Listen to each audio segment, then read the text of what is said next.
Ecuador registra más de 17.000 muertos en lo que va de la pandemia. Epidemiólogos temen que la cifra de contagios y fallecidos se incremente debido a la indisciplina ciudadana. Existe especulación de precios en medicinas requeridas para pacientes con COVID-19. Un equipo de La Noticia se contactó con quienes por redes sociales las ofertan. Alcalde de Quito, Jorge Yunda, exhortó a la ciudadanía a mantener un confinamiento voluntario ante la crítica situación por el COVID-19 en la capital. Existe preocupación en el Consejo Nacional Electoral por la posibilidad de que no se puedan desarrollar los comicios en la comunidad amazónica de Sarayaku. Asesinan con varios disparos a un joven en el noroeste de Guayaquil. Universidad de Oxford suspende ensayos de su vacuna contra el COVID-19 desarrollada junto a AstraZeneca a la espera de nuevos estudios sobre casos de trombosis en pacientes que la recibieron. Así empieza La Noticia, emisión estelar.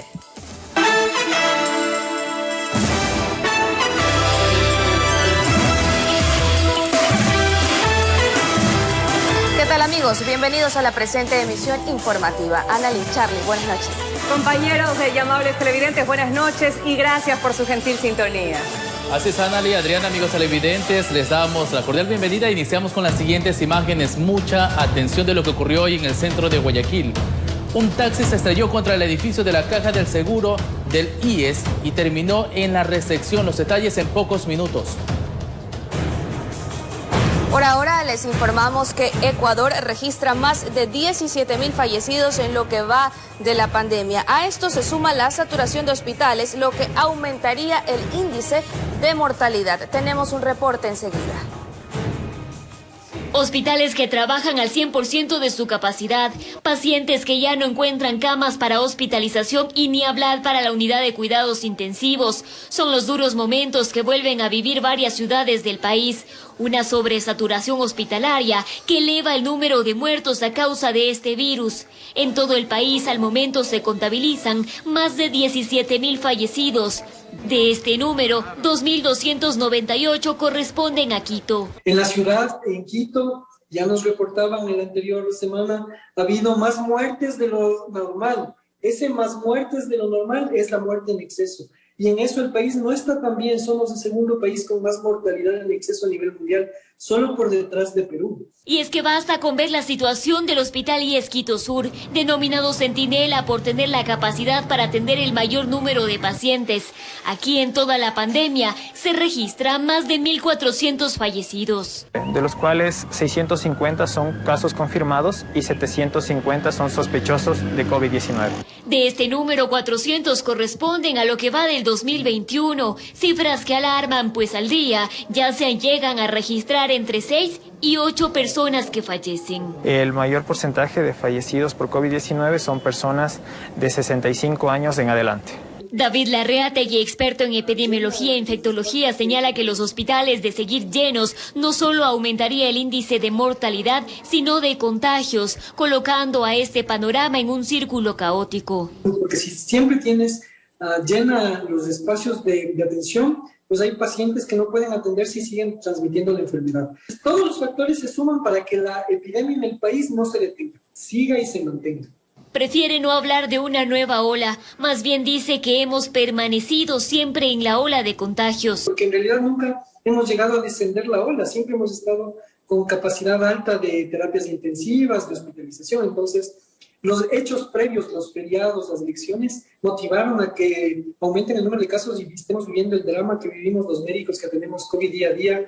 Drama que espera que no empeore cuando se incremente el número de vacunas al día en el país, y explica por qué. Porque no nos vaya a pasar lo que ha ocurrido en Chile.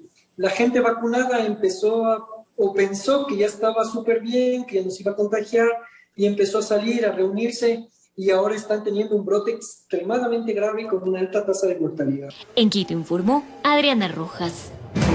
El Colegio de Médicos del Guayas sugiere que autoridades del gobierno tomen en cuenta un nuevo confinamiento por 17 días debido al alza de casos de COVID en Ecuador. Esto preocupa a la entidad, pues muchos profesionales de la salud también han sido infectados con coronavirus.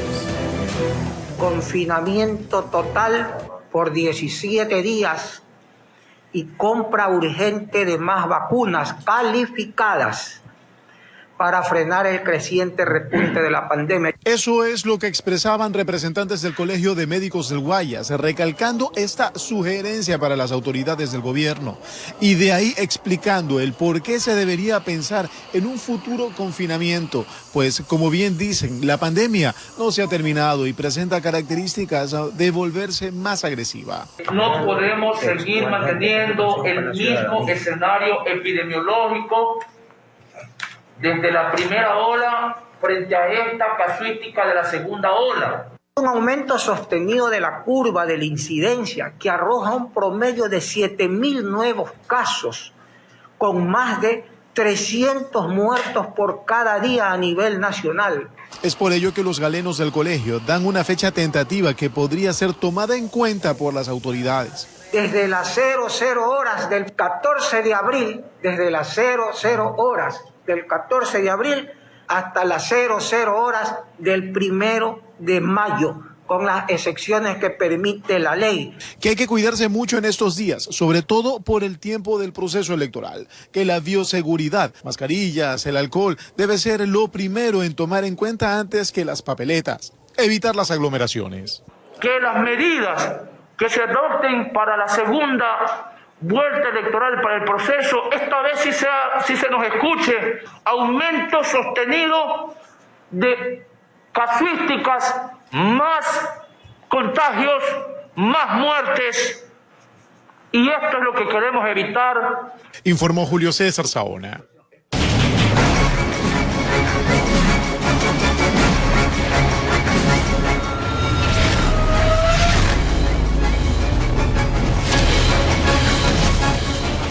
Y mucha atención, ahora les contamos que asesinan a un joven con 5 disparos en el sector de Evasión Popular en el noroeste de Guayaquil. La Policía Nacional investiga esa muerte violenta que supuestamente estaría relacionada al microtráfico. El barrio de la Manzana 744 del bloque 2 Evasión Popular estaba alarmado. Aquí no salían del asombro de ver a uno de sus vecinos ensangrentado y casi agonizando en esta esquina, donde se bajó de su bicicleta y estaba revisando su teléfono celular. Aparecieron 2 sujetos en una motocicleta. Constataron que estaba descuidado y uno de ellos abrió fuego con un revólver. Una moto, una Tornado. Directo a matarlo, pero sí es lo que viene, nada más. Nada, no dejaron hablar, de uno lo tiraron. Estaba tirado ahí en el piso. También lo cogieron, el hermano llegó, lo alzó y se lo llevó en una tricimoto. 5 tiros que le pegan. ¿En la cabeza, en el tórax? No, en el cuerpo, 4, dice uno que pegaron aquí. Tenía 22 años, era Antonio Morrieta, un joven muy conocido en ese sector del noroeste de Guayaquil, donde lamentaban su deceso que se confirmó en un centro de salud cercano. Lastimosamente estamos viviendo en un país donde la delincuencia cada día, los sicarios matan. Muchacho jovencito. Pero para la Policía Nacional esto no se trató de un robo. Y entre las hipótesis está un posible caso de sicariato, es decir, que alguien pagó para que le quitaran la vida. Los agentes inmediatamente verificaron su pasado judicial. Presentaba antecedentes por una detención anterior en el 2020 por microtráfico. Se levantó un solo indicio balístico, lo que nos hace presumir que el arma que efectuó este atentado fue un revólver. El cuerpo fue retirado horas después del centro médico. Algunos vecinos aseguraron que después del crimen, al occiso le robaron la bicicleta, informó Charlie Pisa. Una persona murió calcinada luego de que 3 camiones se incendiaron tras chocar en la vía Juján Milagro en la provincia del Guayas. Los detalles con Carlos Julio Gurumendi. Sucedió aproximadamente a las 5:50 de la madrugada de este martes 6 de abril. Hora en la que 3 vehículos pesados que circulaban por el kilómetro 33 de la vía Juján en la provincia de Guayas se estrellaron. El conductor de uno de los furgones murió decontado. Aproximadamente al entrar al recinto Caimito del complejo Barcelona. 3 vehículos están involucrados. Una persona fallecida es la única que se encuentra después del accidente acá. El impacto fue tan fuerte que los vehículos se incendiaron. La víctima quedó calcinada. Se está definiendo dónde se lo traslada para el reconocimiento de la persona porque está calcinada, ¿no? Entonces se está definiendo en llevarlo a Guayaquil y después de que los peritos de la OIAT técnicamente realicen las investigaciones preliminares, pues se da la información a los operadores de justicia. Personal de la Comisión de Tránsito del Ecuador, en especial del área de criminalística, se hicieron presentes en el lugar, hicieron el levantamiento del cadáver y recogieron las evidencias del caso. Este accidente hizo que la vía se vea colapsada por varios minutos. Dos de los cuales se estaban incinerando, se coordinó con Charlie Bravo de Yaguachi y se estaba apagando el flagelo, pero se verificó que era material peligroso, azufre, con lo cual se tuvo que aislar el área hasta poder controlar el flagelo y poder dar la circulación con la debida seguridad del caso a todos los ciudadanos. Los vehículos involucrados fueron trasladados hasta los canchones de la CTI, un nuevo accidente que mancha de sangre las carreteras del país, informó Carlos Julio Gurumendi. Un hombre fue asesinado con más de 10 disparos cuando permanecía en una tricimoto en el sector de El Fortín, en el noroeste de Guayaquil. Según la policía, la muerte obedecería a una venganza por microtráfico de droga. Los verdugos de Yasmani Quiñones tuvieron tiempo para bajarlo de la tricimoto y propinarle 14 tiros. Su muerte ocurrió durante la noche de lunes en el sector de El Fortín. Venía nomás creo que de pasada, a visitar a un compañero. Pasaron unos tipos y comenzó el tiroteo. Quiñones era barbero y tatuador y hace 2 semanas había salido de la cárcel por un delito de violencia intrafamiliar. De igual manera, se tiene conocimiento que el ciudadano se dedicaba al expendio de sustancias sujetas a fiscalización en el sector del Fortín. Puede haber el tema de que una lucha de territorios o tal vez una mala transacción delictual. Asimismo, se conoce que ya habían atentado contra la vida del ahora occiso en julio del año pasado. Era una cuenta pendiente porque dicen que le habían quemado su moto, lo que es en Monte Sinaí. Informó Eric Zambrano. Y ahora les contamos que un equipo de La Noticia realizó un recorrido por algunos recintos de distintos cantones del litoral ecuatoriano para constatar denuncias sobre el desabastecimiento de equipamiento y medicinas en los dispensarios y sus centros médicos de la ruralidad. En la primera parte de este informe especial les presentamos los testimonios de los habitantes que claman por más atención en el área de salud de las zonas apartadas. Ni bien iniciamos nuestro recorrido y a pocos metros del centro de salud del recinto La Victoria estaba Luz Barzola, de 62 años, diabética e hipertensa. Al consultarle sobre cómo fue el trato, la primera frase que soltó es que los médicos hacen lo que pueden. Me ayudan en los medicamentos también, porque cuando no hay, ellos me dan para que yo... Ahí en la farmacia me saben comprar. Sí, en ocasiones los doctores sacan de sus bolsillos para ayudar a las personas que habitan en esta parte del cantón San Borondón. Cuando llegan la glucosa, sí, principalmente yo tengo escaseado. Solamente como 6 pastillas de esas que me regalaron. Como la mayoría de los pobladores de las zonas rurales de nuestro país, ellos se dedican a la agricultura, en este caso la cosecha de arroz principalmente, labor que les deja unos $200 al mes para mantener a su familia, incluidas las necesidades básicas de salud. Por eso señalan que cuando no les dan los medicamentos es un problema grande. Así menciona Arturo López, quien estaba esperando a su esposa. Que no hay ni para comer, plata no hay ni para la comida, niña, ahorita. Ella sufre frente de 2 enfermedades, al cual más por el ICESTE salió el bono, ella ni nada. También pudimos conversar con una joven madre a la espera de encontrar la vacuna quíntuple para su bebé. Ya como más o menos unos 2 meses. ¿Qué le dicen? Que aún no han llegado, porque llegan pocas dosis y se terminan rápido. De ahí le toca contar los días o viajar a otras partes, a ver si haya lo que requiere. Quisimos ingresar al subcentro para verificar con qué medicinas y equipos contaban al momento, pero nos indicaron que no era permitido. Fuimos entonces a cruzar el río. Por ejemplo, los habitantes del recinto El Chorrón en San Borondón se tardan al menos 30 minutos en llegar al subcentro del cantón y nos indican que existe desabastecimiento de medicinas. Y uno ha tenido que salir hacia afuera a comprar los medicamentos para que nuestros niños principalmente no tengan su problema de salud. Cuando se trata de los recintos más alejados, solicitan a las autoridades de que lleguen con las brigadas médicas puerta a puerta y con fumigación. La verdad es que yo le veía al próximo gobierno, así que llegase a ganar o que sea un buen gobierno, que sepa administrar, que se acuerde de la gente campesina, que la gente campesina es la que lleva el dinero a la ciudad. Las mismas necesidades se las comparten en el recinto estero ciego de la provincia de Manabí, pese a que sí existe un dispensario del Ministerio de Salud Pública en el sector de Roberto Andrade. Aquí no hay nada de remedio. En Paján me dicen que nomás te dan la receta y vaya a comprar. Quienes se enferman de gravedad son trasladados hasta Manta. No obstante, hay quienes como Abel Morán prefieren ir aún más lejos para asegurarse que obtendrán una atención integral. Me voy a Guayaquil a hacerme ver porque yo tengo mi seguro particular. Yo pago $7 mensual. Informó Adriana Peralta.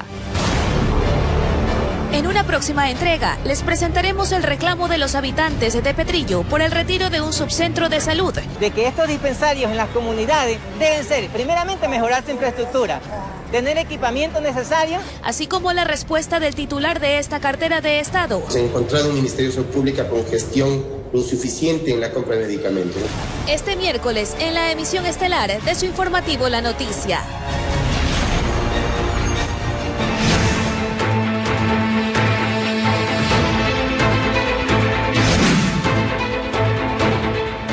Existe especulación de precios en medicinas requeridas para pacientes con COVID-19 y un equipo de La Noticia se contactó con quienes por redes sociales las ofertan. En la siguiente nota conozca los precios que manejan y desde dónde las estarían trayendo de contrabando. Las ampollas de Actemra son las más comunes de encontrar en redes sociales, siendo ofertadas por personas como este ciudadano que indicó. Vive en Huaquillas y que de por sí ya tiene varias publicaciones promocionando otros medicamentos al por mayor y menor, mismas que aseguró las consigue en Perú. En dicho país, una de esas ampollas se comercializa a 1.500 soles, lo que equivale a al menos $406, mientras que el especulador con el que dialogamos pedía $630. Y si se le compraba dos, hacía una rebaja de $10 por cada ampolla. Dicho medicamento lo produce la farmacéutica Roche y lo distribuye a través de la empresa Kifatex a un valor oficial de $342.26. Ellos aseguran que cada semana abastecen de las ampollas a las casas de salud y farmacias que lo solicitan, por lo que no debería existir desabastecimiento. A través de un comunicado dieron a conocer la línea de atención al cliente para que puedan consultar en qué establecimientos hay disponibilidad y es el 02-399-7176. Hay quienes no han tenido otra opción que comprar Actemra a un precio exorbitante. Entre $900 llegó a pedir hasta $1.300. Le dijimos al médico que si podría hacer el favor de tomar una foto para certificar que le estaban suministrando el medicamento. El médico al parecer se ofendió, se molestó y lo que nos dijo es que más bien vayan consiguiendo otra dosis. Pero según un especialista, esta medicina no debería ser considerada como la salvación de un paciente con COVID-19. Por lo general hay familias que no tienen los recursos, se trabaja con lo que se tiene, se trabaja con los fármacos que están disponibles. Sin embargo, los especuladores aprovechan la situación para imponer sus precios. Otra alternativa es el antiviral Remdesivir. El residente de Huaquillas, por ejemplo, asegura que un teniente de policía que vive en Quito tiene su propia farmacia y vende el medicamento a $580. Envió incluso los datos para hacer la transferencia y al verificar en el portal del SRI, el RUC sí consta como alguien que se dedica a la venta de productos farmacéuticos. Sin embargo, aparece como suspendido desde el 2017 y que el establecimiento supuestamente está cerrado. Están vendiendo este producto que no tiene la cadena de frío, no te garantiza la cadena de frío. Probablemente es un producto que ni siquiera le vaya a servir al ciudadano. Precisamente al consultar sobre si la cadena de frío se cumpliría durante el envío, esto fue lo que nos respondió el especulador. Yo ya le enviaría en un corchito con hielo, yo le enviaría. Mientras tanto, las autoridades aseguran estar en constantes reuniones para combatir estos casos, en los que alguien se enriquece gracias a la desesperación de otros. Informó Celeste Dueñas. Y muy atentos porque médicos advierten que la disfunción respiratoria silenciosa es uno de los principales síntomas de las nuevas variantes del COVID que se registran en mayor medida en pacientes jóvenes. Por otro lado, el exministro de Salud, Francisco Andino, advierte que la propagación del dengue está provocando en algunos casos un doble contagio. Un año después de una pandemia sin tregua, ya están entre las multitudes, y no son pocas, Las variantes del COVID presentan otra sintomatología que difiere con las tradicionales. De algo que se llama hipoxia silenciosa, que es cuando el paciente se siente bien, respira aparentemente con normalidad, pero al registrar la saturación con el aparatito que conocemos como pulsioxímetro, registra bajo, o sea, está hipóxico, está con un nivel bajísimo de oxígeno. Ya, ese tipo de presentación se está registrando ahora con mucha mayor frecuencia. Un asunto mayor que demanda todos los focos en el blanco del coronavirus. Más aún, pacientes a los que uno ausculta, escucha sus pulmones y están completamente ventilados. Es potencialmente mortal esta afección y debe ser tratada a tiempo. Pero ¿cómo puede un potencial paciente con las variantes británica o brasileña identificar que tiene una disfunción? Tengan en sus casas, que inviertan en el aparatito para medir la saturación que se llama pulsioxímetro, ¿ya? Y ellos puedan monitorizarse en casa a los pacientes que tienen sintomatología compatible con COVID, cualquier malestar, fiebre. Pero más de las variantes que ya han sido identificadas en la ciudad, el exministro de Salud, Francisco Andino, afirma que la propagación del dengue está complicando los cuadros de los pacientes una vez que superan el COVID. Una doble morbilidad con un impacto en la mortalidad. Dengue y coronavirus está siendo un grave problema en la salud de los ecuatorianos y hoy que estamos inclusive metidos en casa, hay que comenzar a revisar si tenemos criaderos.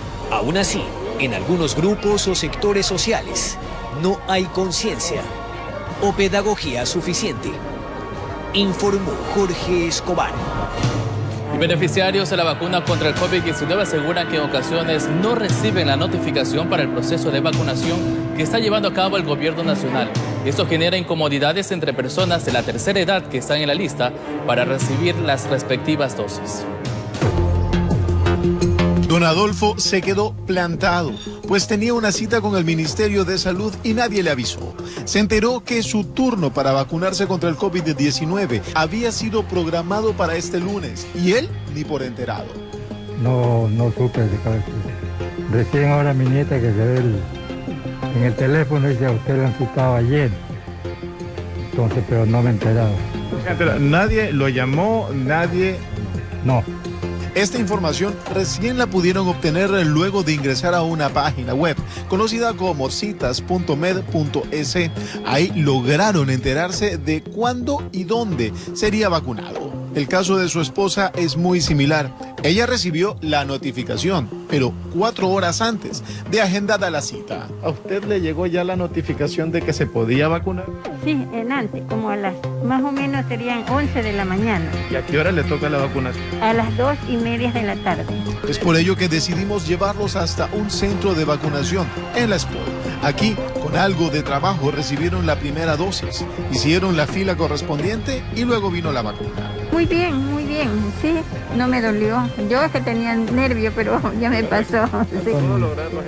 Felizmente sí, no tengo ningún problema. A criterio de Jorge Water, secretario de la Presidencia, aún se deben ajustar ciertos procedimientos para la atención a personas de la tercera edad. De aquí ya toca comenzar a hacer los agendamientos que comenzamos a hacerlos desde este lunes, sobre todo adultos mayores, ¿no? El municipio tiene toda una predisposición que le ha puesto a órdenes del gobierno, del Ministerio de Salud y el nuestro de coordinar y así funcionar con todos los municipios y poder ayudar a vacunar rápidamente a nuestra gente. Ya nos está comenzando a llegar lotes más grandes de vacunas donde necesitan una mayor celeridad.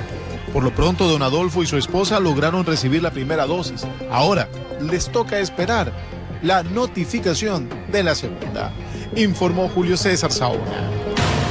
Además de varios adultos mayores y personas con discapacidad mayor al 70%, recibieron la primera dosis de la vacuna contra el COVID-19 en la parroquia Nono, ubicada al norte de Quito. Este proceso de inmunización contó con la participación del presidente de la República. La promesa del gobierno nacional es suministrar 20 millones de dosis de vacunas contra el COVID-19 en todo el país. Según el presidente de la República, hasta el momento existen 100 puntos de vacunación cuya prioridad son los grupos vulnerables. Nosotros realmente esperábamos muchísimas más dosis para este momento y se nos ha entregado hasta este momento en cuentagotas. Este martes en la parroquia de Nono, ubicada al norte de la capital, llegaron 150 dosis de vacunas para los adultos mayores. Algunos fueron contactados a través del MIES, mientras otros fueron inscritos en la plataforma Plan Vacunarse por uno de sus familiares. Mi nieto me dio inscribiendo por el internet. Y ha de ser unas 3 semanas siquiera. Además, la primera dosis de la vacuna llegó hasta María, quien a sus 78 años de edad padece una discapacidad de lenguaje mayor al 70%. El jefe de Estado aseguró que los representantes de la misión Las Manuelas se encargarán de incluir a las personas con discapacidad en el plan de vacunación. Visitará a todas las personas que tengan discapacidades mayores al 70%, para proporcionarles la vacuna. Mientras espera la llegada de nuevos cargamentos con vacunas hasta este fin de semana. El día de mañana recibiremos 600.000 dosis de China y el día sábado recibiremos 700.000 dosis más.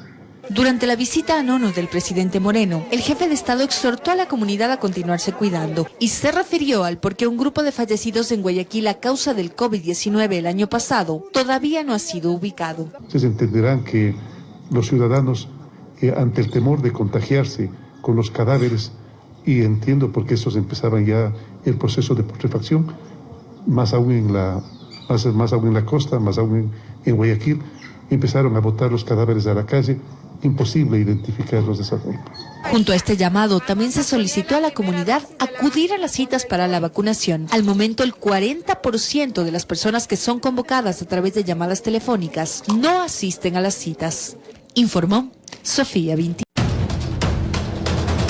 Gracias por estar con nosotros. Continuamos con más noticias. Un taxi chocó contra las instalaciones del Instituto Ecuatoriano de Seguridad Social en el centro de Guayaquil y atropelló a una comerciante informal. Aparentemente el conductor del vehículo evitaba ser víctima de un robo cuando perdió pista y se estrelló.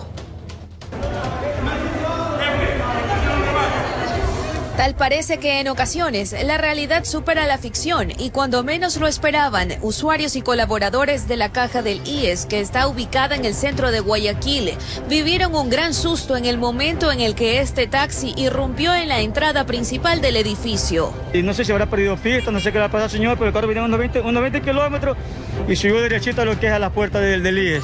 En el trayecto, el conductor del automotor arrolló a una comerciante informal quien se encontraba apostada al pie de la edificación, pero no la arrastró.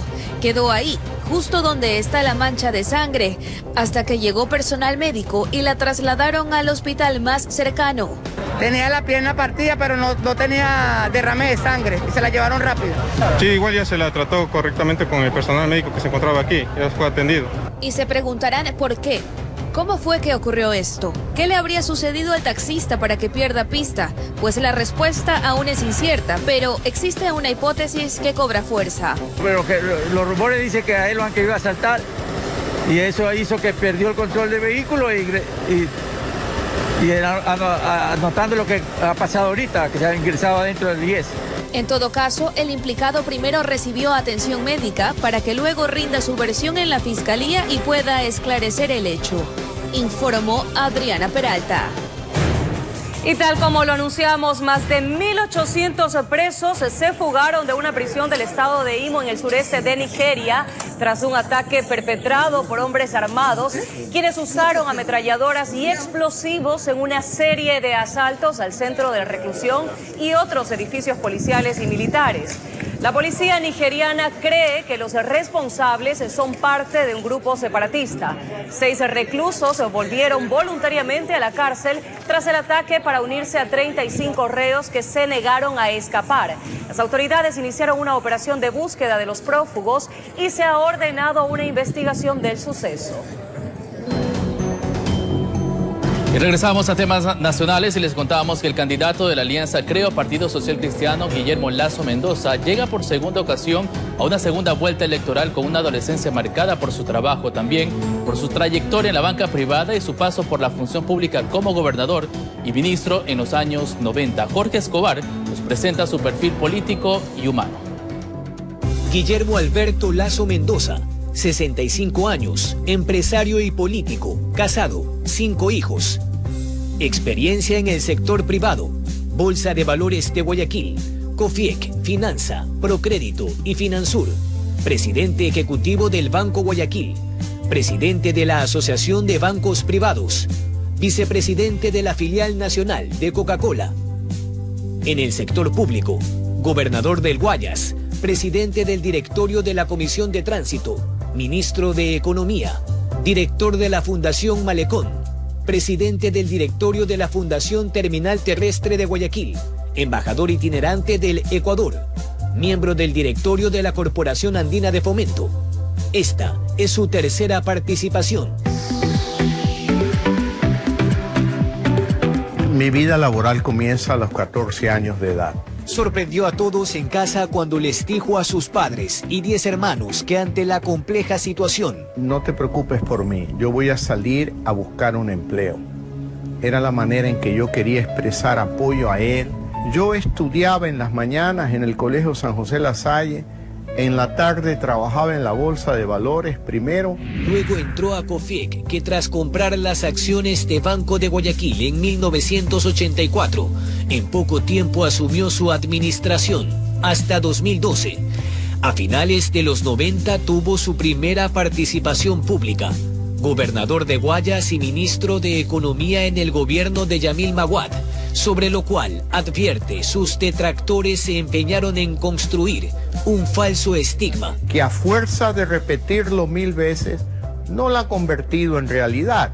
Fue el propio presidente de la Comisión de Investigación de la Crisis Financiera, quien en paz descanse, el economista Eduardo Valencia, que tuvo la valentía de decir que Lazo no tuvo nada que ver con el feriado bancario. Solo estuvo un año. En el 2000, invitado por Jaime Nebot, se encargó de la intervención en la terminal terrestre de Guayaquil. Era una posilga moral y física y la convertimos en el terminal terrestre más grande y más moderno de América Latina. Única institución pública del Ecuador que no tiene deudas. Granjeó su trayectoria en la banca, pero lo suyo, afirma, no solo ha sido el caudal de progreso, sino la conjugación del verbo mayor. Como el Centro Técnico Laboral Montepiedra, para capacitar obreros en especialidades como electricidad, neumática, y también tiene un colegio, un bachillerato técnico, donde los hijos de aquellos obreros estudian. Con María de Lourdes Alcíbar se casaron muy jóvenes. De recorrer al lado de Guillermo, de estar al lado, de gozar con él, de estar dentro de todo ese mundo. Y claro que te da, hay buenos momentos y malos momentos, pero lo lindo es que él sabe llevarlo bien. Guillermo Lazo Mendoza dice que no cuenta las campañas, sino con la certeza de materializar un proyecto político que ya tiene 8 años. Trabajo y más en ciernes, informó Jorge Escobar. El candidato Guillermo Lazo finalizó sus recorridos en la zona austral del país, mientras que Andrés Arauz recibió el apoyo del Parlamento Laboral y centrales sindicales.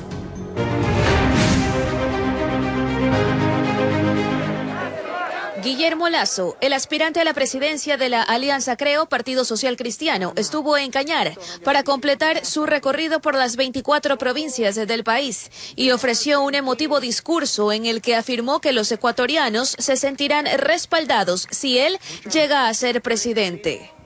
Ratificarles mi pedido con la mayor humildad. Denme una oportunidad de servirlos, de servir a todos los ecuatorianos. No vamos a dejar a nadie por fuera. Abordó algunos temas de suma preocupación, sobre todo en la región interandina que presenta altos índices de desnutrición infantil. Para fortalecer el desayuno escolar, pero con una dieta balanceada en proteínas. Después de esta actividad, Lazo partió a la provincia de La Suay, donde cumplió con el cierre de su campaña en la zona austral. De su lado, Andrés Arauz, de Unión por la Esperanza, tuvo una reunión con el Parlamento Laboral y centrales sindicales, quienes apoyan su candidatura. Arauz fue contundente al señalar de derogar esa ley de apoyo humanitario, exceptuando obviamente los artículos que sí protegen a los trabajadores. A su vez, dio a conocer su intención de impulsar una reforma al Código del Trabajo, entre otras adecuaciones para reforzar la sostenibilidad del Instituto Ecuatoriano de Seguridad Social. Hay que cumplir la decisión de la Corte Constitucional de realizar el pago del 40% de apoyo a las pensiones de los jubilados de nuestra patria. Informó Adriana Peralta. El equipo de reporteros y camarógrafos de RTS está listo para llevar hasta sus hogares todos los pormenores de la segunda vuelta electoral con seriedad y credibilidad, como es nuestra esencia. De la Delegación Electoral Provincial del Guayas. Un proceso democrático de suma relevancia donde los ecuatorianos decidiremos el destino de nuestra nación. Lo transmitiremos de la forma que nos caracteriza. Empiezo mi jornada desde la noche del sábado para constatar la distribución del material electoral hacia los diferentes recintos. Estaremos incluso desde las 4 de la mañana nosotros ya distribuyéndonos hacia los diversos recintos electorales para que usted pueda contar desde su hogar con información veraz. Estaremos captando las impresiones de la ciudadanía durante la jornada electoral y constatando que las medidas de bioseguridad se estén cumpliendo. Nuestro equipo periodístico está listo para llevarles con inmediatez todas las incidencias que se registren este domingo 11 de abril. Captando el segundo a segundo de un proceso electoral con camarógrafos altamente capacitados. La tecnología, nuestros satélites, microondas, equipos de Live View e incluso las aplicaciones de este mecanismo de transmisión por internet. Desplegados en todos los rincones del país de manera ágil y oportuna, nuestra misión es mantenerlos debidamente informados de lo que ocurra durante toda la jornada electoral. Y por supuesto que cubriremos la votación de los aspirantes a presidente y vicepresidente, además de los distintos actores políticos de nuestro país. Y también luego del proceso de votación estaremos transmitiendo de manera oportuna y precisa los resultados oficiales y también las reacciones de los dos partidos políticos hasta sus pantallas. Un compromiso inquebrantable de un trabajo en equipo en esta transmisión especial que arrancará a las 6:30 de la mañana. Todo un equipo humano, quienes hacemos RTS, el primer canal del Ecuador, nos comprometemos a llevar la mayor y completa información sobre este proceso electoral. Contamos con su fiel sintonía este domingo en Usted Decide 2021. Informó Roselena Vasconés.